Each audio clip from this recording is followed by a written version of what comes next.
Hello students, welcome to Magnet Brains. कैसे हैं आप? स्टूडेंट्स, आप तो देख के समझ ही गए होंगे कि आज हम आपके लिए लाए हैं अकबर और बीरबल की कहानी। अकबर और बीरबल। अकबर कौन थे? बहुत बड़े बादशाह, अकबर बादशाह। और बीरबल कौन थे? उनके मंत्री। और बीरबल अपनी कला और बुद्धि की चतुराई के लिए बहुत ही मशहूर थे। अकबर बादशाह के दरबार में बहुत से लोग बीरबल से जला करते थे, क्योंकि बीरबल अपनी बुद्धि के कारण अकबर के बहुत सारी समस्याएं होती थी उनका बिल्कुल चुटकियों में निवारण कर देते थे और सारे लोगों को न्याय भी दिलवाते थे। तो चलिए हम भी अपनी इस कहानी बीरबल की खिचड़ी में देखते हैं कैसे बीरबल अपनी बुद्धिमानी से किसी को न्याय दिलाते हैं। तो चलिए सुनते हैं कहानी अकबर और बीरबल की। और आज का जो बीरबल का किस्सा है उसका नाम है बीरबल की खिचड़ी। तो बच्चों, एक बार बड़ा सर्दियों का समय था, कड़ाके की ठंडी पड़ रही थी, बड़ी सर्दी थी, ऐसे ठिठुरने वाली। और बादशाह अकबर और बीरबल अपने बगीचे में सैर कर रहे थे। सैर करते करते उन्होंने देखा कि अरे बाप रे, इतनी सर्दी है। वे बीरबल से बोले, बीरबल बड़ी सर्दी है, देखो ये आग जल रही है, इसी कारण हम यहाँ पे टहल पा रहे हैं, नहीं तो इतनी भयंकर सर्दी में तो घर के बाहर माने महल के बाहर निकलना ही मुश्किल हो जाता है। टहलते टहलते वो तालाब के पास पहुंच गए और बादशाह अकबर ने बीरबल से बोला, बीरबल इतनी कड़ाके की ठंड में अगर हम किसी को बोलें कि तालाब के पानी में चले जाओ या तालाब के पानी को छू लो तो कोई तो बिल्कुल राजी नहीं होगा। अगर हम उसे मुंह मांगा इनाम देंगे तो भी कोई भी तैयार नहीं होगा। बीरबल ने थोड़ा सोचा और बोला, नहीं बादशाह, कोई गरीब व्यक्ति जिसे पैसों की जरूरत हो, जिसे इनाम की जरूरत हो, वो तो बिल्कुल तैयार हो जाएगा। तो बादशाह अकबर ने बोला, ठीक है बीरबल, तुम्हारी जिम्मेदारी, ऐसा कोई व्यक्ति ढूंढो जो रात भर कड़ाके की ठंड में तालाब में खड़ा रहे। फिर क्या था, बीरबल ने पूरे नगर में ढिंढोरा पिटवा दिया कि बादशाह अकबर ने यह ऐलान किया है कि इस कड़ाके की ठंड में जो भी तालाब के पानी में रात भर खड़ा रहेगा उसे मुंह मांगा इनाम दिया जाएगा।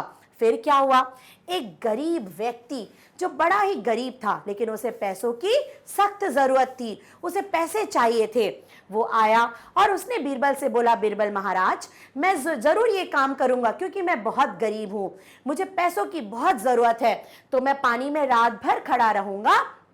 फिर क्या हुआ, उसके बाद दूसरे दिन बीरबल ने बोला, ठीक है, तुम कल रात को आना और फिर हम तुम्हें पानी में खड़ा करेंगे। दूसरे दिन रात को वो व्यक्ति आया और वो इस तरह पानी में जाके खड़ा हो गया। बादशाह अकबर भी आए। बादशाह अकबर ने बोला, ठीक है, तुम पानी में खड़े रहो और तुम्हें रात भर पानी में इसी तरह खड़े रहना है। अगर सुबह तक तुम पानी में इसी तरह खड़े रहोगे तो तुम्हें मुंह मांगा इनाम दिया जाएगा। फिर क्या था, अब बादशाह अकबर ने उसकी पहरेदारी के लिए वहां पे 2 सिपाही खड़े कर दिए ताकि उसकी निगरानी होते रहे कि वो पूरे समय पानी के अंदर ही तो है ना, ऐसा तो नहीं सबके जाते ही वो पानी के बाहर आ गया। तो दोनों सिपाही बड़े चौकन्ने खड़े रहे रात भर और वो आदमी पानी में ठिठुरता रहा लेकिन खड़ा रहा रात भर। उसके बाद क्या हुआ, सूरज निकल आया, सुबह हो गई। बादशाह अकबर अपने कुछ दरबारियों के साथ तालाब के पास आए। उन्होंने देखा वह व्यक्ति अभी भी पानी में खड़ा ही हुआ था। बादशाह को देखते ही व्यक्ति पानी से बाहर आया। उसने बादशाह के पैर पड़े और बादशाह से बोला कि बादशाह, मैं रात भर पानी में खड़ा रहा। फिर बादशाह ने उससे बोला कि सुनो, तो पानी में तो खड़े रहे, तुमने बड़ा ही निडरता वाला काम किया है, लेकिन ये बताओ तुम खड़े कैसे रहे? इतना बर्फ जैसा ठंडा पानी है कि कोई हाथ भी नहीं लगा सकता, तुम तो रात भर खड़े रहे। उस व्यक्ति ने बोला, बादशाह, दूर आपके महल में एक दिया जल रहा था, तो मैं बस उसे देखता रहा और उसके सहारे मैं रात भर पानी में खड़ा रहा। तो बादशाह अकबर ने बोला, अच्छा, तो इसका मतलब तुम्हें दिए की गर्मी मिलती रही, तो इसीलिए अब तुम्हें इनाम नहीं मिलेगा, क्योंकि तुमने क्या किया, तुमने क्या किया है, तुमने धोखा किया। तुमने बोला था कि तुम पानी में खड़े रहोगे, लेकिन तुम महल के दीपक की गर्मी लेते रहे। अब क्या हुआ, बेचारा वो निवेदन करा उसने, नहीं बादशाह, मुझे कोई गर्मी नहीं आई दीपक की, मैं तो पानी में ठिठुर ठिठुर के खड़ा रहा, मुझे इनाम मिलना चाहिए। बादशाह ने बोला नहीं, बिल्कुल नहीं, तुम्हें इनाम नहीं मिलेगा। फिर क्या हुआ, बेचारा गरीब व्यक्ति बीरबल के पास गया, उसने सारी बात बीरबल को बताई। बीरबल ने ध्यान से सुना। फिर बीरबल ने बोला तुम अभी जाओ, हम तुम्हें बाद में बुलाते हैं। फिर क्या हुआ, यहाँ पे बीरबल ने कुछ खिचड़ी पकाई। क्या खिचड़ी पकाई, चलिए देखते हैं। दूसरे दिन दरबार लगा, लेकिन उस दिन दरबार में बीरबल नहीं थे। तो बादशाह अकबर ने बोला बीरबल कहाँ गए, सारे दरबारियों से पूछा। तो एक दरबारी ने बोला बादशाह, बीरबल अपने घर में खिचड़ी पका रहे हैं और उन्होंने बोला है जब तक उनकी खिचड़ी पक नहीं जाती वो दरबार में नहीं आएंगे। बड़ी देर हो गई। फिर उसके बाद बादशाह ने एक सिपाही को भेजा कि जरा देख के तो आओ कि बीरबल कैसे खिचड़ी पका रहे हैं। सिपाही आया। सिपाही ने देखा कि 3 बांस गड़े हुए थे और उन तीनों बांस के ऊपर एक मटकी में, हांडी में दाल चावल डले थे और नीचे थोड़ी सी आग जल रही थी। सिपाही देख के थोड़ा सा ऐसा परेशान हो गया कि ये क्या हो गया बीरबल जी को। बड़ी देर हो गई। उसके बाद बादशाह अकबर ने सोचा चलो हम ही जाके देखते हैं कि बीरबल क्या कर रहे हैं। तो बादशाह अकबर अपने दरबारियों के साथ आए और उन्होंने देखा बीरबल ये क्या कर रहे हो। बीरबल ने बोला महाराज मैं खिचड़ी पका रहा हूं। तो बादशाह अकबर ने बोला क्या तुम्हारा दिमाग ठिकाने पर है, ऐसे क्या खिचड़ी पकेगी, ऊपर तुमने हांडी में दाल चावल चढ़ा रखे हैं और नीचे इतनी सी आग जला रखी है, तो क्या आग की गर्मी हांडी तक पहुंचेगी।